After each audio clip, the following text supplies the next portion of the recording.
Oshkosh Media is government programming on GovTV, community programming on Life TV, and community radio on Oshkosh FM 101.9. Welcome to the City Manager's Report, a look at city updates and a preview of the next Oshkosh Common Council meeting agenda. Thanks for joining us for this edition of the City Manager's Report. I'm Andy Radig, and in a moment we'll be joined by City Manager Mark Roloff. As usual, in the first half of today's show, we'll have some municipal news updates, including information from city departments and things happening in Oshkosh. In the second half, we'll highlight items from the upcoming Tuesday, April 25th Oshkosh Common Council meeting agenda. And with that, we bring in our City Manager, Mark Roloff. Mark, thanks for being here today. Great to be here, Andy. All right, well, we have a lot of material today, and we might as well just dive right in. And, you know, it's road construction season. It started a while back, and we're into it now. But we have a lot of projects that are underway, and I know that one of the major ones that folks are anxious about is Wisconsin Street. Wisconsin Street was certainly long overdue. The residents were very patient, and we certainly appreciate that. But we're making great progress. Weather's, you know, even with all the weird weather we've had recently, we're not getting held back too much on the weather. So you can see it's a utility project combination with street reconstruction. So we're peeling back all the way to the sidewalk. And we've got some very old utilities in there that are in need of replacement. So this is going to include sanitary sewer, water main, storm sewer, and the laterals that will be replaced as well, going up to the property line for a lot of the residents. And so this is on Wisconsin Street from West New York Avenue to West Bent Avenue. So very exciting progress, and our drone can keep you apprised of the progress through the entire summer. That's right. We'll keep an eye on it, and as things develop, we'll show the progress. It's kind of a unique angle from the sky. Okay. Then also on the north side, we have Bowen Street, and some reconstruction work has begun over there. Yeah, this is work that we've been planning for several years, because the idea is we're going to install a sanitary, what's called an interceptor sewer and a storm sewer, and we're actually going to be abandoning a former lift station, which makes it more reliable because it's now going to be depending on gravity, not, say, electricity with a power outage or something. This is all happening north of Murdoch, so be on the lookout for that. So two big projects. These ones are on the north side. We'll be doing updates and subsequent city manager reports on some of the other projects throughout town, but gives you an idea. Look at the size of these pipes. Those are huge. This is a lot of work going on, so we're going to do a great job in addressing stormwater management as well as the interceptor sewer that I mentioned. I think anytime you can take and remove one of those lift stations, that just improves the reliability. Yeah, back in 2001, some of our lift stations failed due to power outages, and so you are relying on power or emergency power. But when it's an interceptor sewer, it pretty much works off of gravity, and gravity works 24/7. Very good. Okay. Well, in addition to the roads, we also have some building projects, and one is the new parks, the Parks Department Administration and Operations building. Yeah, this building replaces that aging facility on Witzel Avenue that was in desperate need of replacement. So you can see some of the progress. As it's pushing its way out to Witzel Avenue, you see it a little better because the bulk of the operations part of the building is really towards the back. The office is more towards the front. So now that they're kind of moving towards Witzel, people are noticing it as you're coming to work and things like that. So making very good progress on this. Meanwhile, our Parks Department had to completely relocate because this is their entire footprint. So the staff currently, the Parks Administration folks are over at the Water Distribution Building right around the corner at 757 West 3rd Avenue. Phone number is still the same, 920-236-5080. And we've got other folks in other areas. Just call the number. We'll find the people for you because we kind of have them scattered around a little bit. But construction is expected to be completed this fall, and we're making great progress, and I'm really pleased with it. That's excellent. That's excellent. Also, talking about parks, there's a new parks facility that is under construction, and that's a really exciting project. Yeah, this has started to shape up a lot more, especially during the winter months.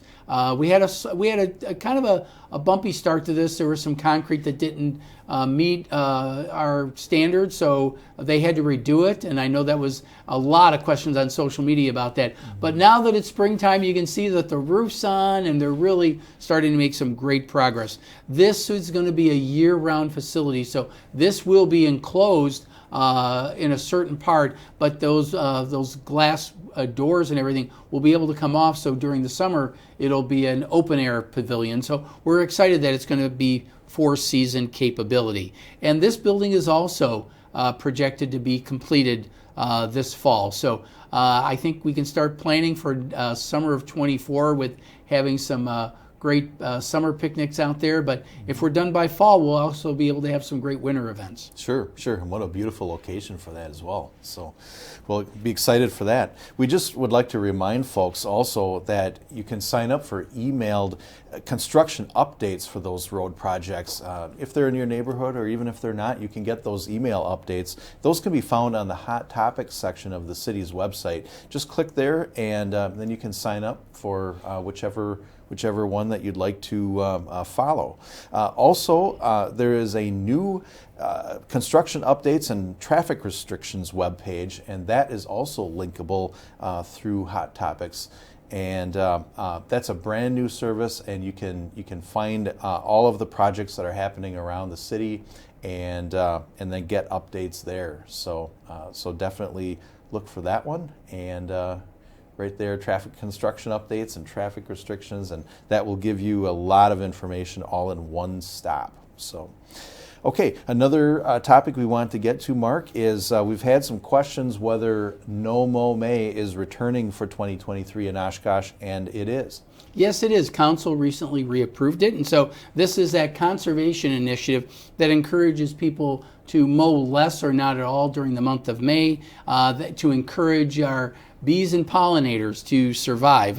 Helps create a habitat and provides resources for bees and the early season pollinators. So just a couple of little things to know about. Participation in the program is voluntary and free of charge, but we do require registration so that we know if we get a call that you have registered for Nomo May versus you are not participating in it, and then we do require you to do your mowing like you're supposed to. But sure, if you register, it's as simple as registering and you're in.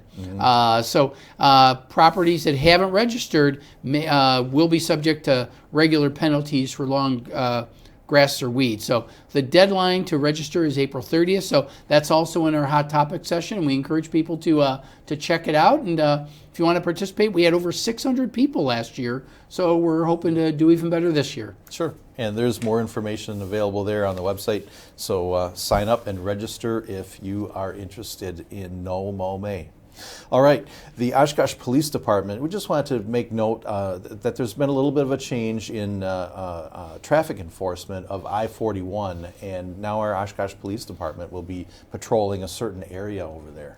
Well, there have been some staffing challenges with the Sheriff's Department, and this is a trend that's happening throughout the state where some of the major interstates, the Sheriff's Department is basically saying, if you're in a municipality with a police department, we're going to no longer patrol in those areas. There's other areas of the county that they need to address. So Winnebago Sheriff's Office announced in January that they were going to be divesting itself of patrol duties along Interstate 41.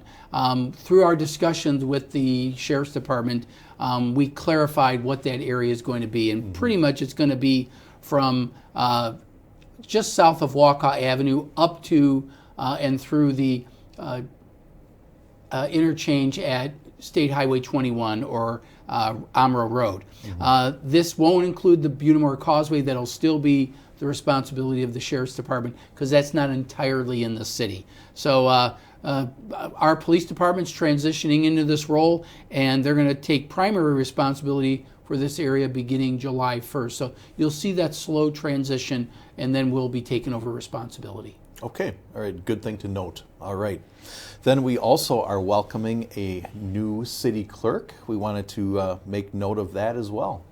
Diane Bartlett, who actually has been my executive assistant for nearly 8 years now, has agreed to become our city clerk effective May 1. I can personally vouch for Diane because she provided great service to me and the public in the role of executive assistant in my office. So the city clerk's office is responsible for elections, city licenses, and maintaining legislative records. Diane's worked very closely with the city clerk's office in agenda preparation because that's a sort of a combination duty in both of our offices. So she's quite familiar with the office, and she knows what she's getting into, and I know she's up to the task, and certainly look forward to it. Even though I'm going to miss her, I'm going to be looking for a new executive assistant. So I still have another vacancy I have to fill, but I'm very happy for Diane, and I think she'll do a wonderful job. Okay, and it's been wonderful working with Diane, and we're excited to welcome her into her new role. Absolutely. All right. And May 1st is when Diane begins. All right. Well, we also have the Great Neighborhoods Grant Program, and that is a program that will be, planning is underway for that. The application cycle opens on May 15th, but if folks would like to get an application in, it's good to talk to staff ahead of time. Oh, absolutely. These are available to our neighborhood associations, and we encourage the neighborhood associations to contact city staff if they even have an inkling of an idea that they would like to maybe get a little more meat on the bones, so to speak, so they can initiate, plan, and implement projects that they would like to see done in their neighborhood. It's really, the program's designed to enhance the image of the neighborhood, help improve the housing market and the physical conditions of our neighborhood. So it's a great idea to collaborate with our neighborhood associations on these types of initiatives. Sure, and this is not anything new. There have been several projects that have been accomplished through this program. Oh yeah, there's some great things that people, even though they're in neighborhoods, they may have seen them just because they're driving through the neighborhood. But think of the Williams Water Plaza redesign over across from the public library, the Seasand Sailorland playground over at Menominee Park, the ferry crossing crosswalk improvements, as well as Middle Village Community Garden. So we want to talk with you before you process an application. The application process begins May 15th. So give our Planning Services Division a call. Number's 920-236-5126. So they're more than happy to help you get started, and if you're in one of those neighborhood associations, you can get started on that. If you want to create your own neighborhood association, you can call that same number and get yourself set up for maybe a future year. Great opportunity to make some improvements and create a new look for your neighborhood, for sure. Okay, well then we also have a note that we wanted to pass along, that there is a new Oshkosh Community Survey that will be coming along very soon. This survey was conducted last year, but this is a new survey for 2023. Right, we want to get a snapshot of where folks are in the community. We wanted to move it up to a spring survey, but this is part of, in collaboration with communities nationwide. It's called the National Community Survey, with a few questions that are more customized to us, but it includes questions about quality of life, characteristics of the community, and services that are provided in Oshkosh, and help us develop priorities for the future. So we've used the National Community Survey now because that allows us to benchmark ourselves with other communities. How do we compare with comparable type of communities? So we certainly want to be doing that. Now I can tell you that you may have already received one of these notices in the mail. We started the survey on April 7th with a mailing to randomly selected residents, but we're going to open up to all residents for you to do an online survey beginning May 5th, and then the survey will close May 19th. So if you got it in the mail, please fill it out and send it back. But if not, and you still want to participate, you can start looking for it around May 5th and look online. We'll get it on the website, and people will be able to participate in it as well. Sure. If folks are familiar with the city's Polco service, this survey is also conducted through that same portal. So you can go to the Polco page for the city of Oshkosh and sign up, and you will get a notification that that survey is posted.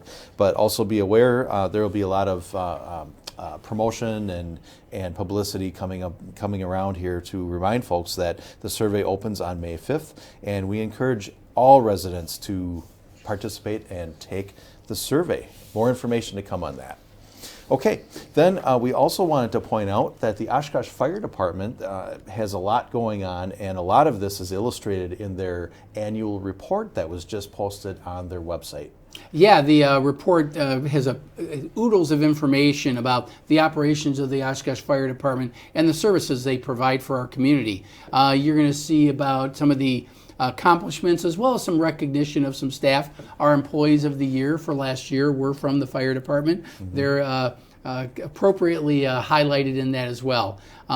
You can learn about other programs that the fire department's initiated, in particular fall prevention, which is a huge part of all of our calls. About 30% of all of our calls are related to falls. So you're going to see a lot of information in that report with statistics and whatnot. A couple of things I like to point out in particular is that we had a 19.7 increase in responses between 2018 and 2022.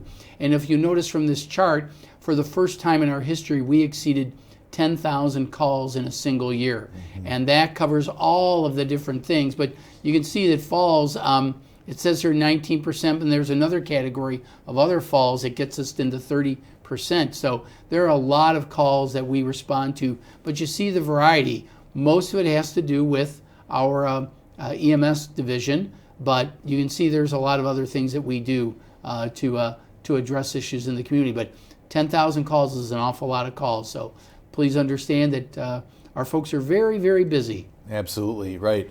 This report is really great. If folks would like to check it out, it is on the Oshkosh Fire Department webpage, and you can see the full report there. Okay, Mark, another kind of fun thing here is that Oshkosh continues to have its recognition as Tree City USA. And we have a 42-year running streak with that designation. We're very proud of that.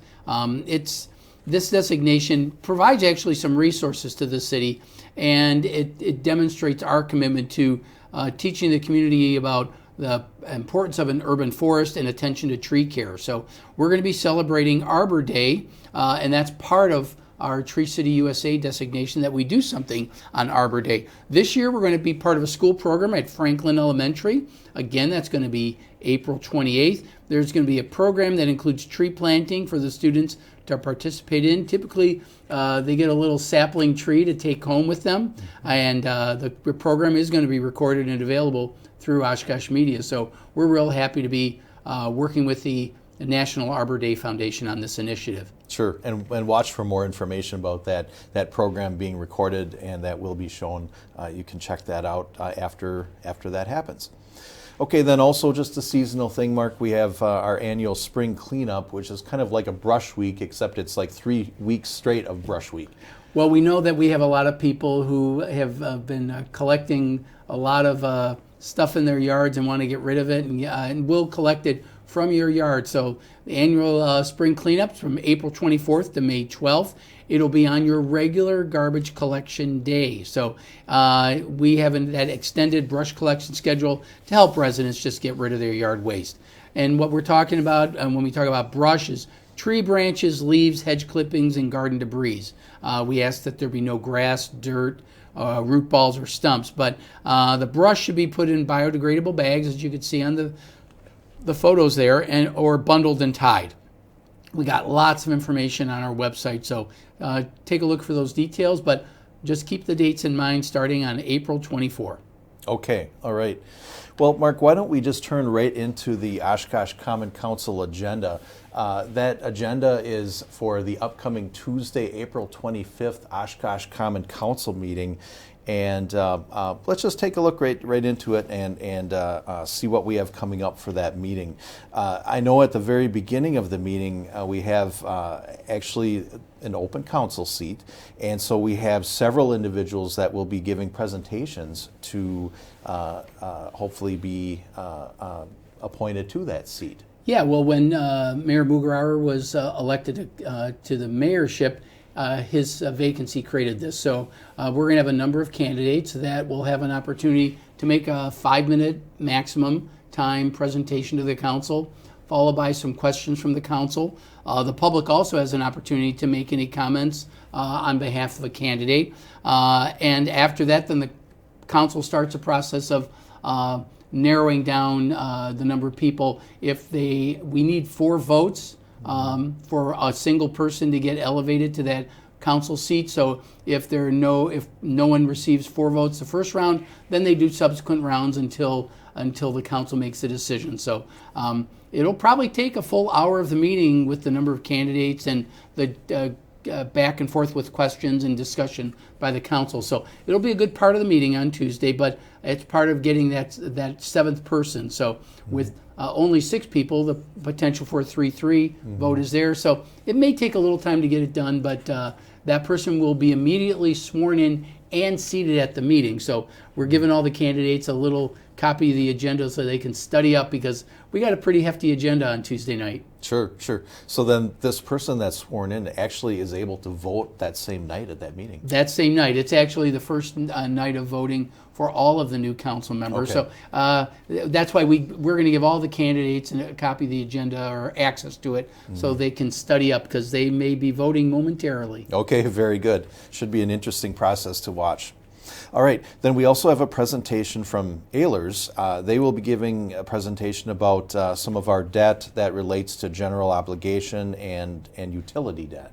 Yes, Ehlers is our financial advisor for our debt and economic development programs, but they are going to do an analysis of where we are debt-wise regarding our general obligation debt, which is paid for by property taxes, and then the utility debt, which is paid for by the respective utility fees that you pay, either water, storm sewer, or sanitary sewer. We are not planning, any thing with the utility debt approving at this meeting. We will be authorizing our general obligation debt, but it's really to give the council an update on where we are debt-wise. We're going to be actually using a lot of our fund balances in our respective utility funds to offset borrowing this year. We've accumulated a pretty good amount of cash, and we feel it's appropriate to draw that down and borrow less for this round. So we're going to, for example, with water, we're going to be borrowing $10 million less than we normally do, because we got a pretty hefty reserve, and it's time to make use of that. Okay. Well, that's a presentation at the beginning of the meeting, and then we lead into the consent agenda, and one of those items in the consent agenda relates to a trail project over at Lakeshore Park. Yeah, this is part of the plan. When we replaced the golf course with a park, we identified amenities, and we already talked about the shelter, but on the west side of the park, we're trying to give access so people can access the trails there, and they're near the water, so we're going to be proposing 2 different trails that go on the east and west side of the park, so that you can access the trail along Lake Butamore, as well as the trail that goes over the I-41 causeway. So you can see the parking lot that's proposed, and this is the general area where the trail and the parking lot's going to go. So you'll be seeing that and coming up, and we're real excited about getting this project off the ground. Sure. Yeah, that will be an exciting project. We'll be watching that one. I'm sure we'll have some drone video eventually taking a look at that. Okay, then we also have a land acquisition for a property over at East Irving Avenue, and this will alleviate some storage needs that the city has. Yeah, we've been talking about the fire training facility over there on Sawyer Street, but the challenge is that right now that facility has been used for overflow storage for the city clerk's office, including election equipment, extra items that are in our public museum that need to be in storage, as well as just overflow for our facilities division and things like that. So we need to relocate off of Sawyer Street to a new facility, and we've identified a facility over there at 19 East Irving. It's between Main Street and Jefferson, to give you a rough idea, but it's a building that we saw and said this is really going to meet our needs.